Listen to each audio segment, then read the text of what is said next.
Hello. So I suppose first I should start by why I have decided to incorporate my little insights on books that I'm reading onto my fitness YouTube page. And that is because there are so many different elements to health and fitness. There are your physical well-being, your emotional well-being, your mental well-being, and you also have your relationship well-being. And I think it's so very important to be a well-rounded, healthy individual, to spend time focusing on the aspects of health that aren't just physical.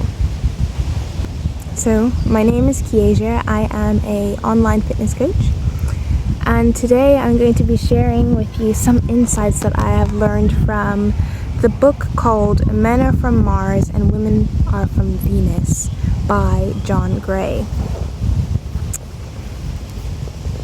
And you know, it's so funny because I used to hate reading when I was younger, but the older I got, the more infatuated I became with reading to obtain knowledge, but also to help better my life. And this book, the insights that it has given me are invaluable, especially because I grew up from a fatherless home. So this has helped me to understand men. It's helped me to understand myself and my own needs and how to better the communication and overall better my relationships with men. So the book starts off with a lovely dedication, and it says, "This book is dedicated with deepest love and affection to my wife, Bonnie Gray. Her love, vulnerability, wisdom, and strength have inspired me to be the best I can be and share what we have learned together." How beautiful.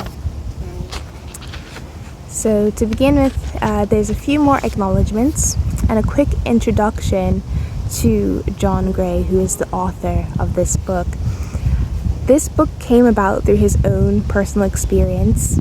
He tells a story about how when his wife Bonnie had their daughter, Lauren, she was like completely exhausted, as you can imagine.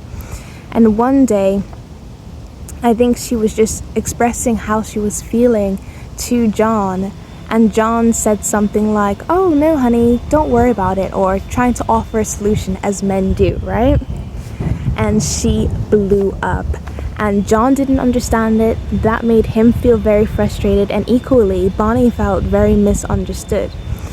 And through this, I'm guessing together, well, I'm not guessing, I did read the introduction, but just trying to recall from my memory, he dived deep into understanding the differences between men and women and how we communicate, how our emotional needs differ, and why that might cause a lot of confrontation in relationships. He also mentions that he has written a book called Men, Women, and Relationships, Making Peace with the Opposite Sex, and he's also written a book about Venus and Mars in the bedroom, which is a book on how women and men differ when it comes to intimate relations. So chapter 1, he really sets the scene, and he writes, "Imagine that men are from Mars and women are from Venus. One day long ago, Martians, looking through their telescopes, discovered the Venetians. Just glimpsing at the Venetians awakened feelings that they've never known. They fell in love and quickly invented space travel and flew to Venus. The Venetians welcomed the Martians with open arms. They intuitively known that this day would come. Their hearts opened wide to the love they had never felt before. The love between the Venetians and Martians was magical. They delighted in being together, doing things together, and sharing together. Through the different worlds, they reveled in their differences. They spent months learning about each other, exploring and appreciating their different needs, preferences, and behavior patterns. For years, they lived together in love and harmony. They then decided to fly to Earth. In the beginning, everything was wonderful and beautiful, but the effects of Earth's atmosphere took hold, and one morning, everyone woke up with a particular kind of amnesia, selective amnesia. Both the Martians and Venetians forgot that they were from different planets and were supposed to be different. In one morning, everything that they had learned about their differences was erased from their memory. And since that day, men and women have been in conflict.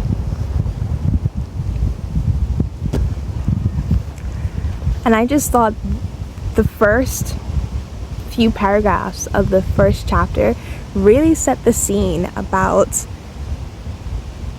it really creates like a visualization about how different we are, and again, women being the being element and then men being the doing element as they created that spaceship to go to Venus. He then continues to give an overview of the differences and where I can find them in the book, which I thought was super helpful, especially reading back. I can look through this page and say, okay, I need to work on this element of my relationship. I can find that in chapter 2 or chapter 11, for example. Something that I thought that was interesting to share about the first chapter is this little segment that's called "Good Intentions Are Not Enough." This section was such an eye-opener for me because I thought naively, as long as two people love each other, that everything would work out. And in part that is true, but sometimes love isn't enough. As the author explains, falling in love is always magical. It feels eternal, as if love will last forever. We naively believe that somehow we are exempt from the problems our parents had, free from the odds that love will die, assured that it is meant to be, and that we are destined to live happily ever after. But as magic recedes and daily life takes over, it emerges that men continue to expect women to react like men, and women expect men to feel and behave like women. Without a clear awareness of our differences, we do not take the time to understand and respect each other. We become demanding, resentful, judgmental, and intolerant. With the best and loving intentions, love continues to die. Somehow the problem creeps in. The resentment builds, communication breaks down, mistrust increases, rejection and repression result. The magic of love is lost. So that's actually kind of pretty depressing, isn't it? Because it's so true. Like, after that honeymoon phase of a relationship wears off, if you fail to acknowledge the differences between men and women, how we live, how we communicate, how we respond, there's always going to be conflict because you're truly never seeing each other from each other's perspective, you're truly never understanding each other, and you're never really accepting each other and their differences. However, John continues to write, through understanding the hidden differences of the opposite sex, we can more successfully give and receive the love that is in our hearts. By validating and accepting our differences, creative solutions can be discovered whereby we can succeed in getting what we want. And more important, we can learn how to best love and support the people we care about. Love is magical and it can last if we remember our differences. I love how he finished that chapter on just an uplifting note, like all isn't lost. It's something, just like anything, it's a skill that you have to learn. And sometimes we have to have a little bit of humility to acknowledge that we don't know everything. Like, just because you're in a relationship doesn't mean that you're an expert at being in a relationship. There's always something to improve upon.